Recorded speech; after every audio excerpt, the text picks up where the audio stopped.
pertiwi sedang bersusah hati, air matanya berlinang, intanmu Oke, sip. Silakan mulai. Jadi saya duluan kah Pak? Jadi coaching atau Bapak? Oke, silakan Pak Yan aja. Oke, siap Pak. Kalau gitu. Saya Waktunya 15 menit. Iya. Assalamualaikum warahmatullahi wabarakatuh. Waalaikumsalam warahmatullahi wabarakatuh.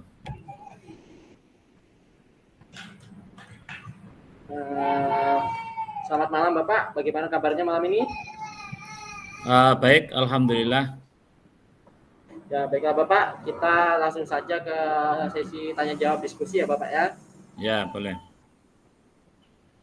Ya, sebelum kita mulai, ada yang ingin sedikit saya tanyakan, yaitu bagaimana perasaan Bapak menjelang sesi coaching pada malam ini? Apakah ada hal khusus yang ingin Bapak diskusikan atau fokuskan pada malam hari ini? Iya Pak. Jadi perasaan ketika mau memasuki coaching ini adalah nanti saya mau meminta masukan gitu ya, terkait dengan beberapa agenda atau program yang sedang saya persiapkan, dan mudah-mudahan nanti mendapatkan solusi atau paling tidak gambaran lah dari sharing pengalaman atau praktik baik. Mungkin itu Pak. Wah. Ya, terima kasih Pak atas apa yang perasaan Bapak yang telah disampaikan. Semoga sesi ini dapat kita jadikan sebagai ruang diskusi untuk menjelajahi atau mencari solusi bersama. Mungkin selain itu, apakah ada hal lain yang lebih mendalam yang ingin Bapak sampaikan mungkin? Atau cukup? Saya kira cukup Pak. Oh, baik. Ya, baiklah Pak. Sekarang kita akan mulai sesi tanya jawab dengan hal yang pertama adalah kita akan tujuan, yaitu kita akan mencari tujuan dari kegiatan kita malam ini Pak. Jadi apa tujuan yang ingin Bapak capai dari sesi coaching pada malam hari ini? Tujuannya Pak, jadi apa yang dicapai?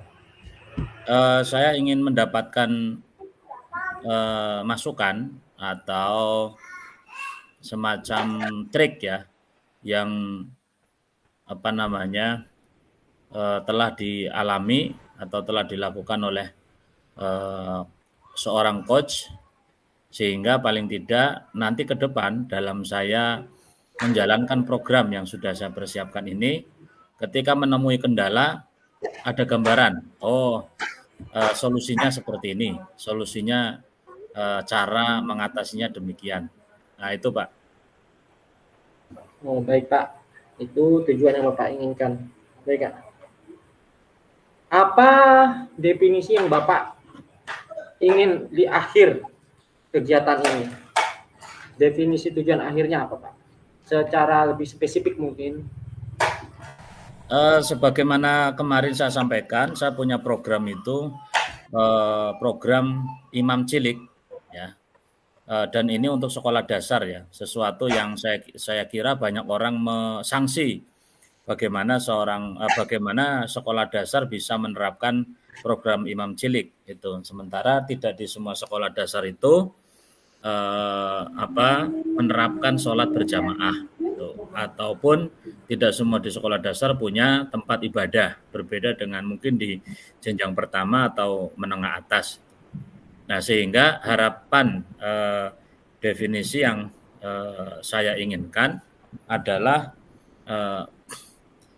bagaimana nanti dalam menjalankan program ini, ketika misal nanti muncul kendala, karena kendala itu bisa jadi satu, kurangnya dorongan atau support atau dukungan dari teman sejawat bisa juga datang dari peserta didik.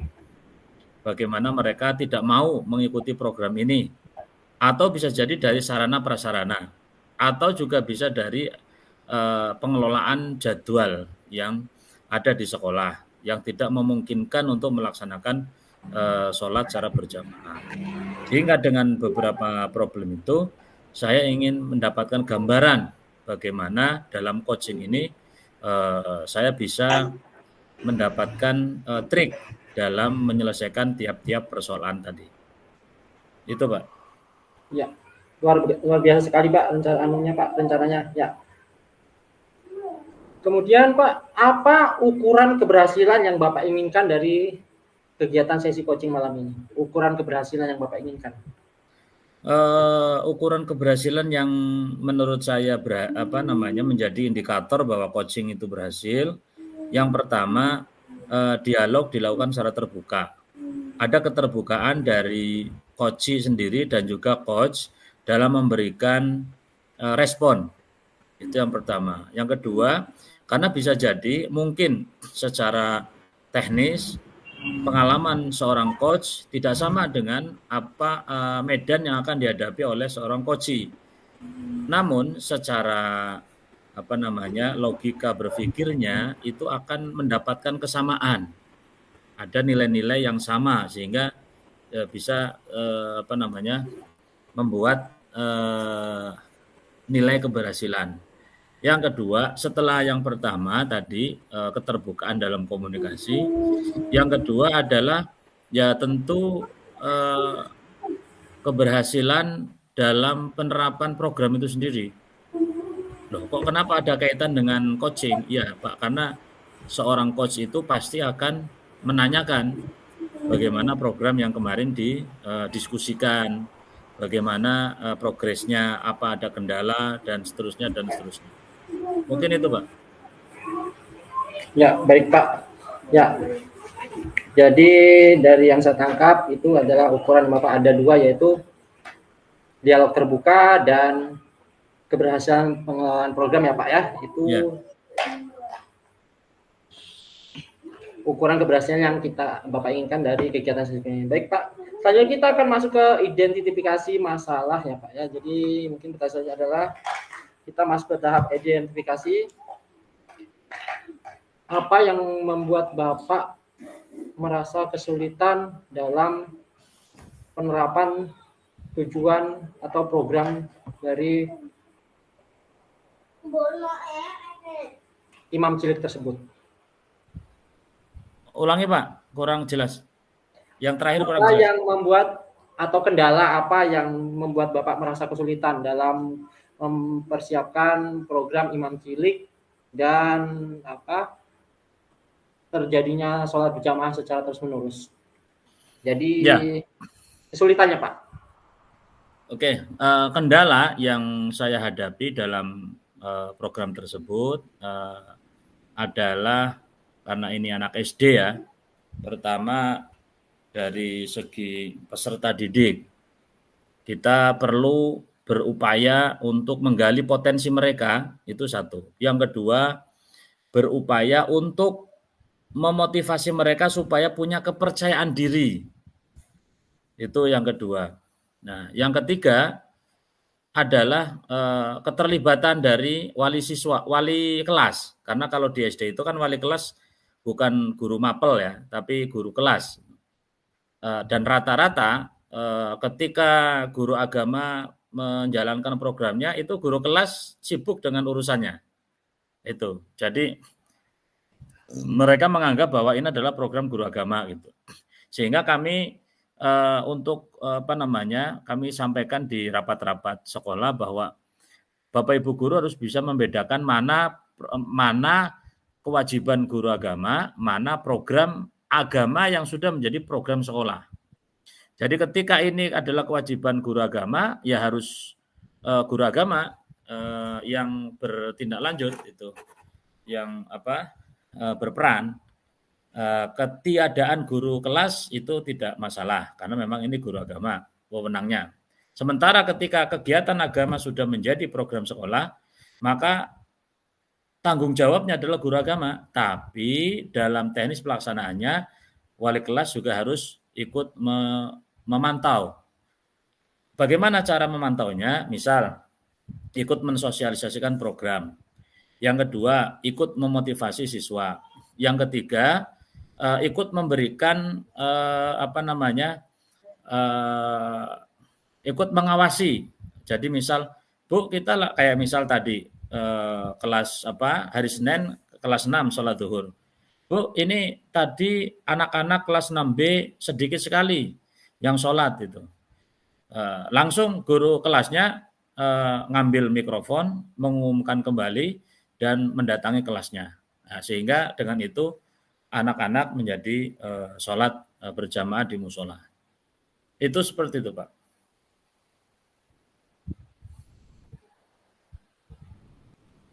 Suara.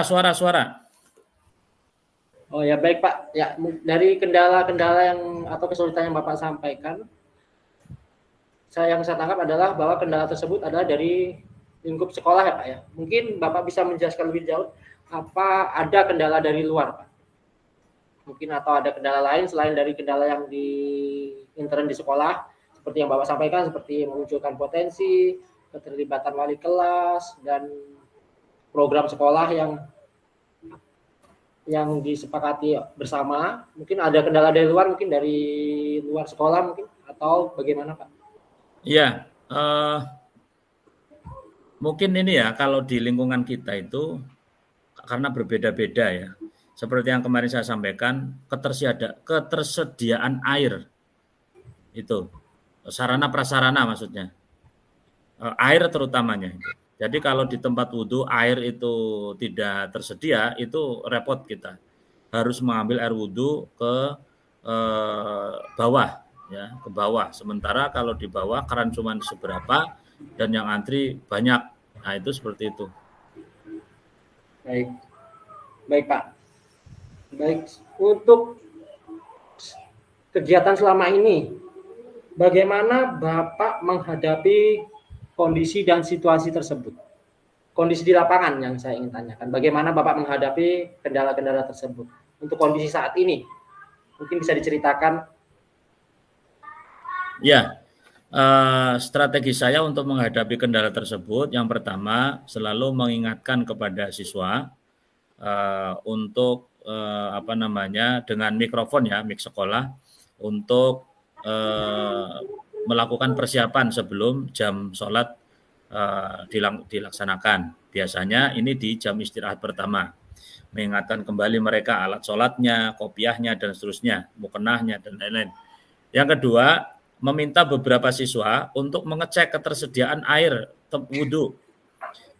Jadi kalau memang karena kebetulan posisi sekolah kami, musola itu di atas, maka kalau jam-jam, terutama jam istirahat, saya minta beberapa anak untuk ngecek ketersediaan air. Ada enggak air di tandon wudhu?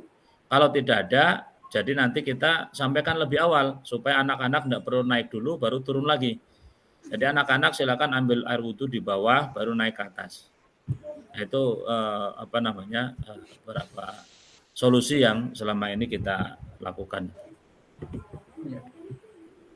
Luar biasa sekali Pak. Itu solusi yang bisa dikatakan dilakukan untuk kondisi saat ini ya Bapak ya. Ya. Jadi tentu kan dari sekian solusi itu masih ada hambatan-hambatan kecil yang mengganggu atau yang masih belum bisa diatasi 100% ya Pak ya.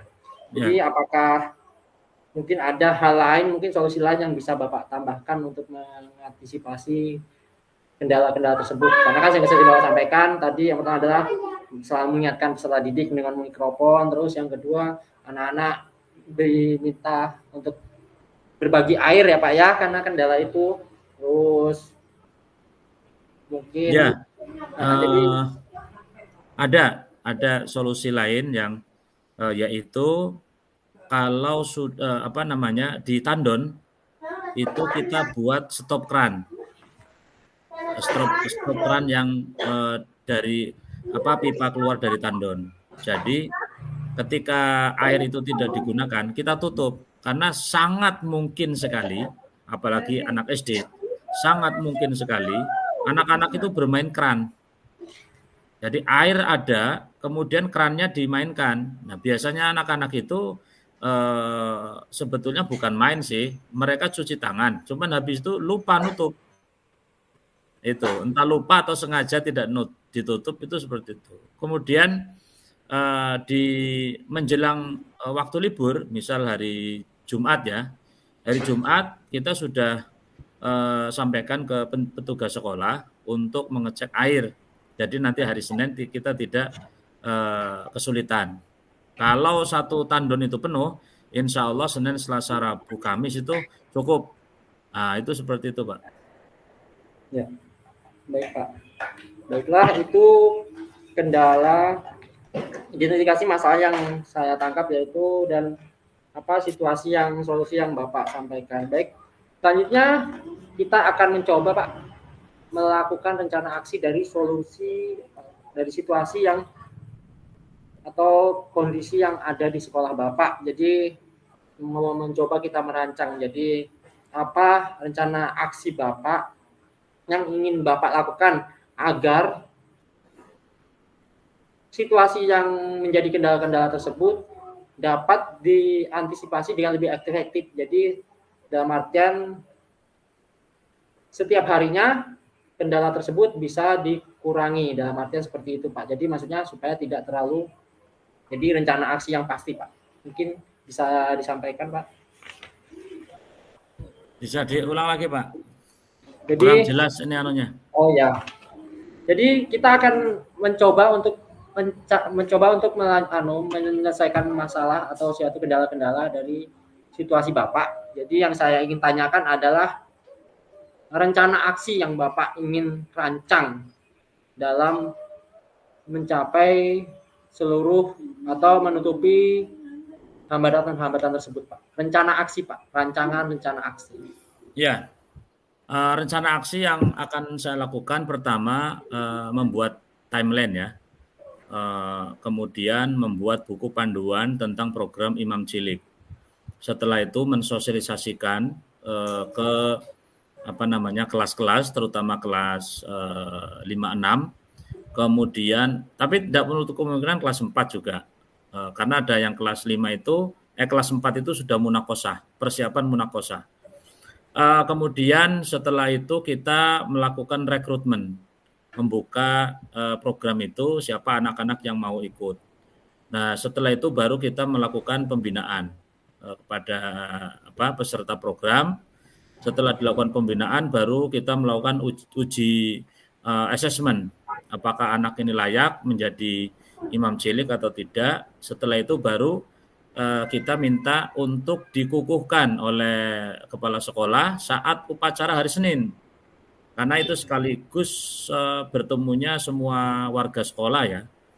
Dan ini menjadi salah satu nilai yang prestisius lah bagi siswa, diberikan dikukuhkan, dimandatkan dengan tugas yang sangat mulia. Nah, kemudian sembari disematkan semacam selempang. Jadi kain selempang itu imam cilik. Jadi kain selempang itu bukan sekedar untuk duta wisata, duta sekolah sehat, sekolah ramah anak, bukan, tapi juga imam cilik.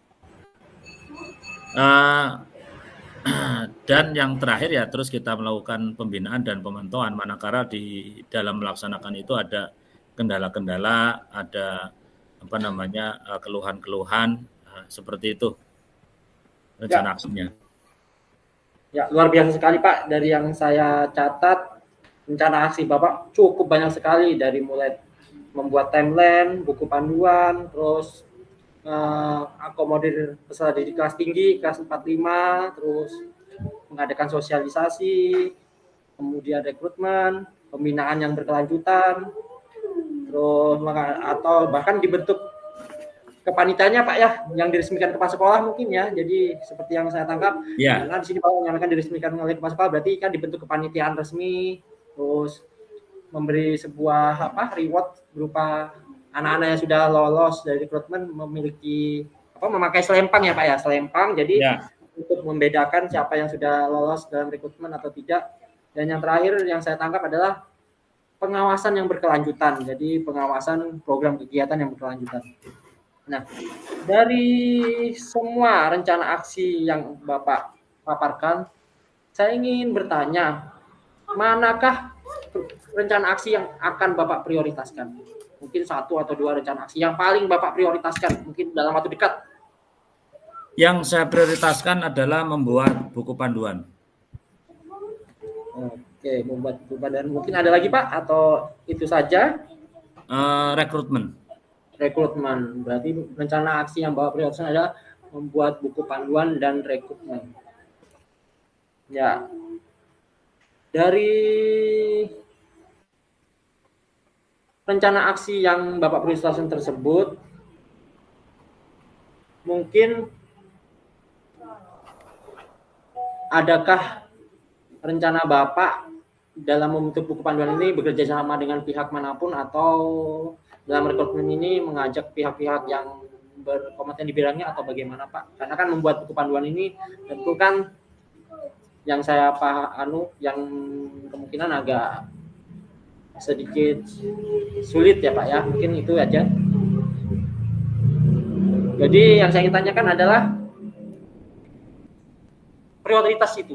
Kan dalam membuat buku Bapak tentu akan membutuhkan banyak referensi dan lain sebagainya. Apakah Bapak ada rencana untuk mengajak tim atau bagaimana mungkin ke depannya Pak? Ya, saya sudah merancang itu dan sudah diseminasikan ke mitra guru agama saya di SD 013. Untuk kita nanti akan membuat program yaitu Imam Cilik, sehingga nanti kita berbagi, karena kebetulan saya guru kelas 6, sedangkan satu mitra saya guru kelas 5, jadi nanti kita sama-sama untuk merekrut, memilih anak-anak yang siap untuk kita rekrut dalam program Imam Cilik ini. Itu Pak. Selain strategi bermitra dengan guru lain, mungkin ada strategi lain mungkin yang bisa Bapak paparkan? Kalau guru kelas mungkin hanya sekedar untuk sosialisasi ya, sosialisasi kepada anak-anak, karena kebetulan jam kami ketemu dengan kelas itu seminggu sekali, 1 pekan sekali. Dan itu pun di sela-sela pembelajaran kan, sehingga untuk lebih efektif dan masif ya kita minta kepada guru kelas untuk menyampaikan program ini. Ya, luar biasa sekali. Ya, itu adalah langkah-langkah yang saya tangkap yang sangat baik sekali.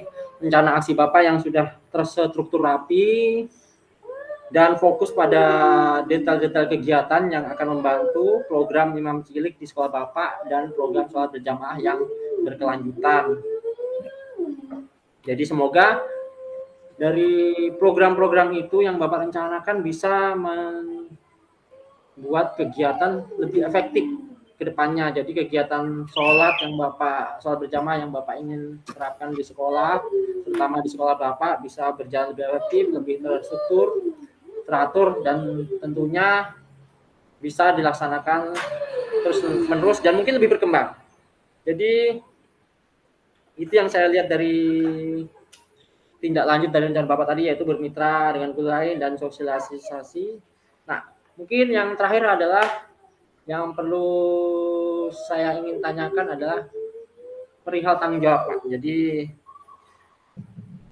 apa tanggung jawab atau komitmen apa terhadap rencana aksi yang sudah Bapak buat ini? Jadi tanggung jawab dan komitmen dari rencana aksi. Jadi tanggung jawab dan komitmen Bapak dalam rencana aksi yang sudah Bapak buat ini. Rancangan aksi.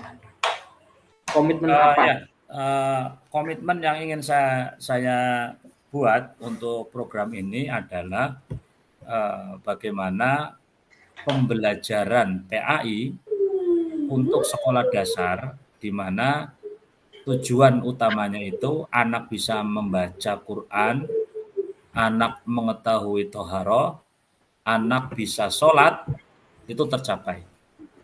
Itu Pak. Ya, luar biasa sekali Pak. Jadi membaca Quran, sholat. Nah, itu. Sholat. Ya, luar biasa sekali Pak.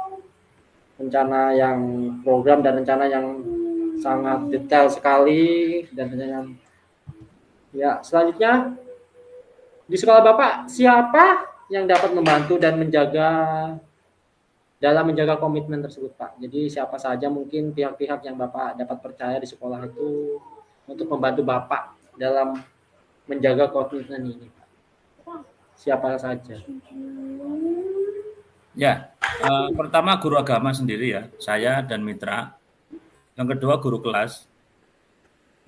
Yang ketiga orang tua, karena ini penting. Karena kita bertemu dengan siswa itu efektifnya paling jam 7 sampai jam 2 ya, atau jam setengah 2 lah.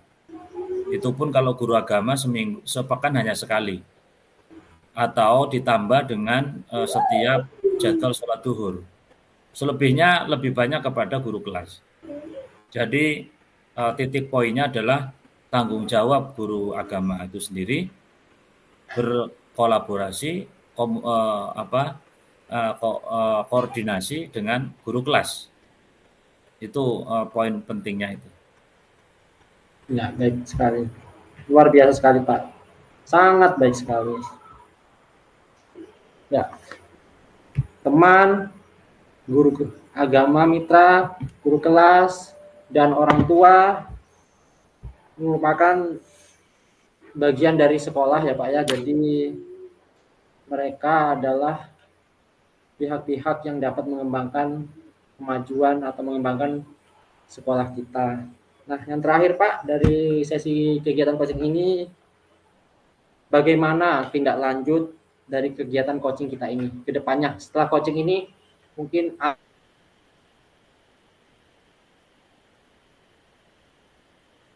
apa yang apakah nanti tindak lanjutnya setelah Bapak menerapkan rencana aksinya, kemudian ada kendala, mungkin ada coaching yang selanjutnya atau bagaimana? Intinya tindak lanjut dari sesi coaching ini, Pak. Yang saya harapkan dari Bapak. Ya. Jadi yang saya dapat dari coaching ini pertama teman diskusi, teman berbagi untuk apresiasi dan program, atau juga mengingatkan tentang pentingnya sesuatu yang bisa jadi akan saya terlupa dengan itu. Nah, itu pentingnya coaching pada malam hari ini. Itu. Alhamdulillah. Akhirnya sesi coaching pada malam hari ini sampai di akhir. Semangat Bapak untuk menerapkan rencana aksinya. Jika nanti ke depannya dalam rencana aksi Bapak ada kendala-kendala atau mencari teman diskusi untuk berbagi, maka saya siap akan membantu. Dan jangan sungkan Pak, kita berbagi apa yang bisa kita sampaikan agar apa tujuan kita dapat kita capai dengan maksimal dan kita bisa berbahagia atau senang dengan apa yang kita kerjakan. Baiklah Bapak, terima kasih. Saya rasa cukup untuk kegiatan coaching ini. Terakhir, saya ucapkan terima kasih banyak. Selamat malam. Wassalamualaikum warahmatullahi wabarakatuh. Assalamualaikum warahmatullahi wabarakatuh. Oke Ya. Pak. Sekarang giliran Bapak. Lanjut ya. Lanjut. Silakan. Oke. Ya. Baik. Assalamualaikum warahmatullahi wabarakatuh. Waalaikumsalam warahmatullahi wabarakatuh. Pak Yan, apa kabar? Sehat Pak, alhamdulillah baik. Alhamdulillah. Semangat hari ini ya. Semangat, cuma sedikit gugup Pak. Saya sedikit gugup, terus merasa tegang Pak, yang pasti perasaan saya. Karena beberapa pekerjaan di kantor atau di sekolah ini banyak menumpuk dan tugas-tugas juga banyak ketinggalan. Ya memang begitulah. Kita dalam hidup itu merasa orang lain itu kerjanya enak, tapi setelah kita tanya ternyata kerjaannya numpuk juga. Dan orang menilai, wah guru enak tinggal datang masuk kelas gitu kan. Padahal dia tidak berpikir bagaimana guru itu sebelum perang tempur di kelas, malam hari sudah nyiapkan jurnal, nyiapkan bahan materi, nyiapkan asesmen dan seterusnya itu. Paling tidak perasaan-perasaan itulah menjadi penyemangat seorang guru di dalam menjalankan rutinitas dan aktivitasnya itu ya.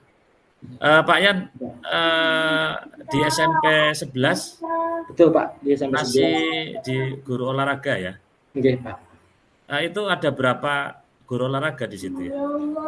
Untuk saat ini Pak, sejak tahun 2022 awal itu 1 Pak. Sebelumnya ada 2. Awal 2022. 2022. 22, oke. Ya. Sudah setahun ini, 2 tahun ini berjalan. 1 2 aja tahun. Pak, 1 orang guru. Berapa jumlah siswanya Pak? Jumlah siswanya kurang lebih sekitar 360-an. Jadi 12 kelas. 360-an ya. Iya, Idealnya 12. berarti 2 guru ini ya. 2 olahraga ya. Iya, Ya, betul. Ya, artinya dengan komposisi seperti itu sebetulnya sudah tergambar bagaimana kesibukan seorang guru olahraga menangani sedemikian banyaknya siswa dengan tuntutan yang luar biasa gitu. Ya, tapi saya berharap Pak Yan tetap semangat menjalani tugas-tugas dan menjaga semangat itu tentu harus berbagi dengan teman-teman yang lain karena kita ini hidup ya seperti itulah. Kalau ada orang mengatakan zaman sekarang bisa berbagi dengan orang lain, berbagi perasaan, tapi sekarang guru juga sama-sama punya masalah. Sehingga kepada siapa kita berbagi, maka disinilah pentingnya kita berbagi dengan yang maha berbagi. Nah, baik Pak Yan,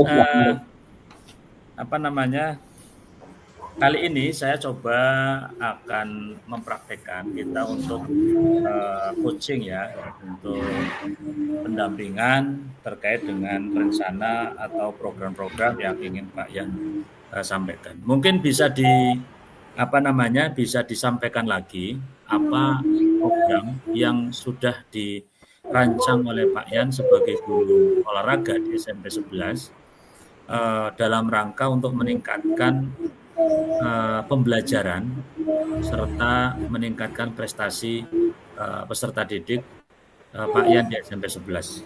Bisa dijelaskan Pak Yan? Baik Pak, jadi program atau rencana aksi yang saya siapkan adalah saya mulai menerapkan pembelajaran berdiferensiasi Pak untuk di kelas. Jadi menerapkan pembelajaran berdiferensiasi, pembelajaran sosial emosional seperti yang saya pelajari di kegiatan CGP Pak. Yang pasti itu program yang pertama itu. Jadi saya menyiapkan perangkat saya bisa mungkin sudah mengikuti dengan program-program dari kegiatan kurikulum merdeka Pak, seperti pembelajaran berdiferensiasi, terus pembelajaran sosial emosional, kemudian pembelajaran tentang kegiatan budaya positif di kelas.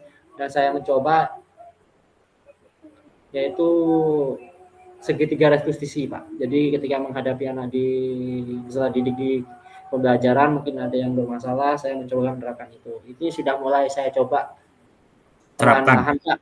Saya sudah mulai terapkan. Terus untuk program yang kedua adalah untuk pengembangan olahraga yang pasti yang pertama memperbanyak program eskul. Yang pertama yang satu Pak memperbanyak program eskul.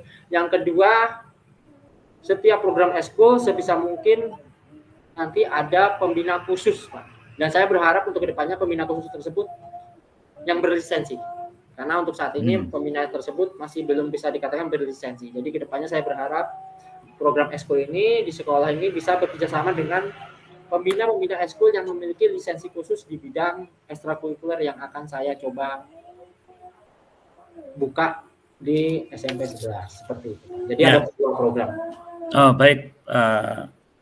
Terima kasih atas informasinya Pak. Ini kelanjutan dari coaching kita kemarin. Tadi bahwa pembelajaran yang berdiferensiasi, pembelajaran yang terpusat pada siswa, kemudian juga pola budaya positif dan restitusi itu ternyata sudah dipraktekkan ya di sekolah, dan itu memang praktek-praktek yang bermuara kepada peningkatan kompetensi siswa.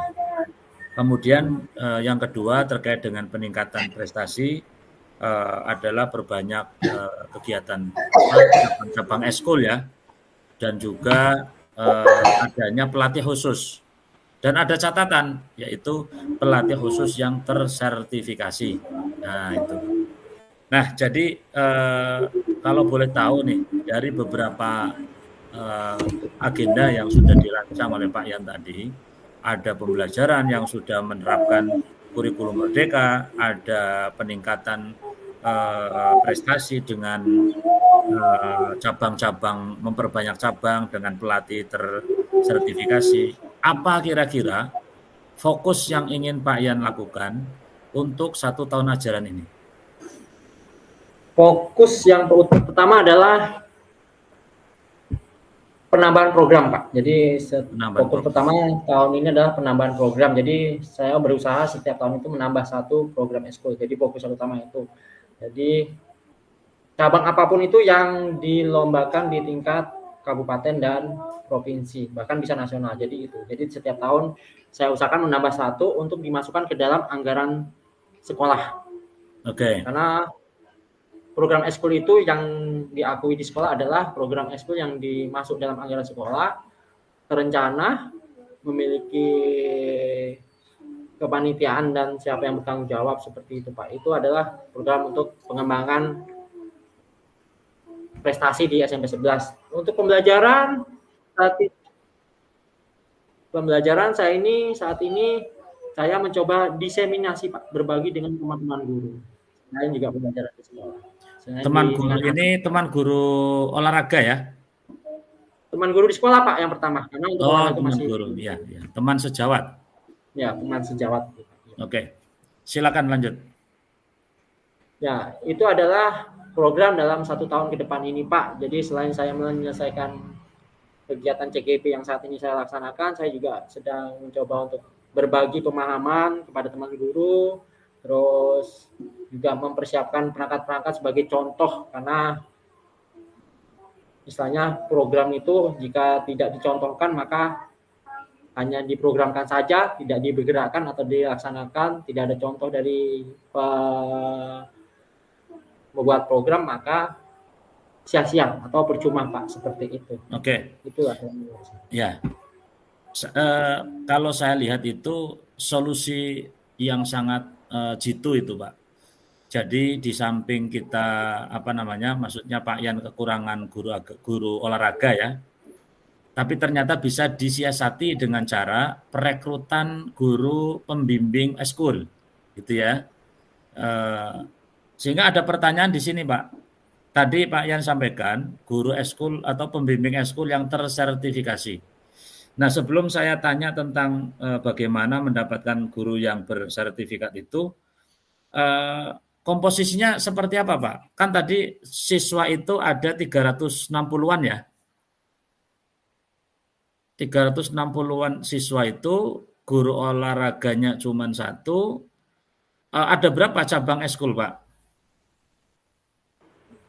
Untuk komposisi cabang eskul yang saat ini berjalan ada 4. Ada 4 ya. Ya, ada 4 cabang. Kira-kira yang yang paling favorit apa, Pak? Cabang yang paling favorit di SMP 11 adalah sepak bola, Pak. Sepak bola. Itu berapa jumlah peserta eskulnya, Pak? Jumlah peserta eskulnya untuk cabang sepak bola ini saat ini sekitar 30-an peserta, Pak. Jadi 30-an peserta. Itu berarti anggaplah dua ini ya. 2 tim, Pak. Dua regu. Enggak sampai, Pak. Kalau di dalam sebuah pertandingan resmi itu 1 tim. 20, 1 tim. Ya. Oke. 30 orang itu 1 klub. Kalau Pak Yan sendiri punya hobi atau kecenderungan di cabang apa, Pak? Hobi saya yang paling saya senangi adalah badminton, Pak. Bulu tangkis. Ya? badminton Pak. Jadi cabang Badminton. atau hobi yang rutin saya laksanakan. Oke, dan Pak Yan menjadi pembimbing eskul badminton di sekolah? Saya pembimbing eskul badminton di sekolah Pak, dan pickleball. Sama pickball? Nggih. Oh ya. Jadi bisa dikatakan selaras Pak. Oke, ya. Tapi gerakan yang sama. Berapa jumlah peserta itu Pak Yan? Untuk pickleball ini pesertanya sekitar 10 orang Pak, tidak 10 banyak. ya. 10. Badminton? Ya Pak. Badminton? Untuk badminton malah lebih sedikit Pak, karena tidak banyak peserta yang berminat, sekitar 6 orangan saja Pak. Perorangan? Iya, 6 orang ya. Iya. 6 orang? Iya, 6 orang. 6 orang ya. Oke. Ya, baik. Jadi kalau Pak Yan sebagai guru olahraga, ya tentu harus fokus kepada semua cabang olahraga yang dieskulkan ya. Tidak meskipun pembimbing badminton atau pickball hanya ngurusi pickball atau badminton itu. Nah, bagaimana caranya Pak Yan dalam mengemas supaya pembinaan semua cabang eskul itu di dalam kontrol Pak Yan? Kira-kira seperti apa ininya? Yang pertama saya membuat jadwal Pak. Yang pertama jadwal kegiatan eskul Pak. Jadi saya bagi harinya Pak. Jadi kan dalam 1 minggu itu kita aktif 5 hari ya Pak ya. Jadi kebetulan cabang di SMP 11 ini ada 4. Jadi setiap kegiatan eskul itu saya bagi 1 hari Pak. Semisal sepak bola hari Senin, kemudian pickleball hari Selasa, bola voli hari Rabu, dan hari selanjutnya adalah pickball, seperti itu Pak. Oke, jadi, berarti jadwal ya, cara pertama untuk jadwal. mengontrol pelaksanaan kegiatan eskul dengan cara penjadwalan. Terus yang kedua adalah pembina tersebut Pak. Yang kedua adalah pembina kan Pak, pembagian pembina. Jadi kan, jadi saya tidak benar-benar terjun langsung. Dalam artinya saya dalam hal ini adalah pengawas dalam kegiatan ekstrakurikuler seperti itu. Oke. Jadi saya mengontrol apakah si pelatihnya ini melaksanakan kegiatan eskul tersebut atau tidak, seperti itu. Jadi tetap dalam kontrol saya, tetapi saya tidak terjun langsung. Ya, Pak Yan, tadi ada 4 eskul ya, cabang eskul. Dan kemudian kegiatannya dijadwal dan juga sesuai dengan jadwal pembina ya. Artinya Pak Yan tidak menghandle secara langsung kecuali beberapa cabang eskul. Nah, kalau kita kaitkan dengan tujuan dan harapan Pak Yan bahwa SMP 11 ingin berprestasi dalam peningkatan prestasi, juara baik tingkat kabupaten ataupun nanti bisa merambah ke provinsi. Kira-kira apa yang kendala Pak Yan temui dalam proses untuk mewujudkan harapan dan program tersebut? Ya, kendala yang pertama adalah pengaturan anggaran Pak, yang pasti itu, karena anggaran hanya murni dari anggaran sekolah. Terus saya kan meminta bantuan tenaga dari pembina khusus, tentu anggarannya berbeda Pak ya, kita latih sendiri. Yang pertama anggaran, yang kedua adalah saya terkendala dengan tugas-tugas saya pribadi. Jadi kadang saya tidak bisa ikut mengawasi kegiatan tersebut, itu yang kedua. Terus kadang kendala yang paling nyata adalah antara pelatih dan saya ini kadang terjadi miskomunikasi atau kurangnya komunikasi dan kendala seperti itu Pak. Jadi itu hal-hal itu yang menjadi kendala yang nyata sih dalam kegiatan pembinaan saya Pak. Jadi itu nyata. Karena kadang pembina ini juga kan memiliki waktu kegiatan lain di luar, jadi kadang berbenturan dengan jadwal yang sudah saya programkan, kadang minta berganti hari dan lain sebagainya. Ini kan tentu mengganggu kegiatan yang lainnya seperti itu. Kadang. Oke. Ya. Jadi baik Pak Yan, kalau tadi saya perhatikan ada 3 kendala ya. pertama kendala anggaran. Kendala anggaran itu ya banyak turunannya, baik untuk bayar pembimbing sesuai on time atau untuk penyiapan bahan-bahan alat-alat olahraganya, fasilitas gitu ya. Kemudian yang kedua tentang manajemen diri, karena ya tadi satu guru menghandle 360 siswa, kemudian juga menghandle 4 cabang eskul plus membimbing satu eskul yaitu badminton dan pickball. Itu tentu apalagi di saat-saat sekarang ini sedang menjalankan program guru penggerak gitu ya. Kemudian tentang koordinasi antar pembimbing. Nah, dalam coaching ini saya ingin menanyakan bagaimana cara Pak Yan mensiasati supaya kendala-kendala tersebut tidak menjadi tidak menjadi penghalang, tapi menjadi kesempatan untuk mendapatkan lebih daripada artinya untuk tujuan itu tercapai. Apa kira-kira yang bisa Pak Yan siasati untuk mengatasi kendala-kendala tersebut? Pertama yang saya rencanakan yaitu yang pertama adalah iuran. Jadi iuran peserta didik. Jadi untuk menutupi anggaran yang terkendala itu, saya meminta peserta didik melakukan uang kas. Jadi buat mereka sendiri, dalam artian untuk menutupi kebutuhan anggaran dalam kegiatan kita. Jadi uang kas per anak seperti itu. Jadi jumlahnya tidak besar, hanya yang pasti setiap kegiatan itu anak-anak mengumpulkan uang kas. Yang pertama itu. Okay. Yang kedua, setiap mau mengadakan kegiatan itu, saya selalu berkoordinasi sehari sebelum kegiatan itu berlangsung. Jadi supaya tidak berbenturan, Pak. Jadi itu yang pasti. Jadi setiap sehari sebelum kegiatan, saya selalu berkoordinasi dengan pelatihnya. Jadi itu. Jadi itu cara yang saat ini saya terapkan, dan alhamdulillah cara tersebut cukup efektif, Pak, untuk mengantisipasi kendala-kendala tersebut. Oke, baik Pak Yan. Ini rupanya kita sudah diminta ke ruang utama ini sejak jam 9 tadi ini.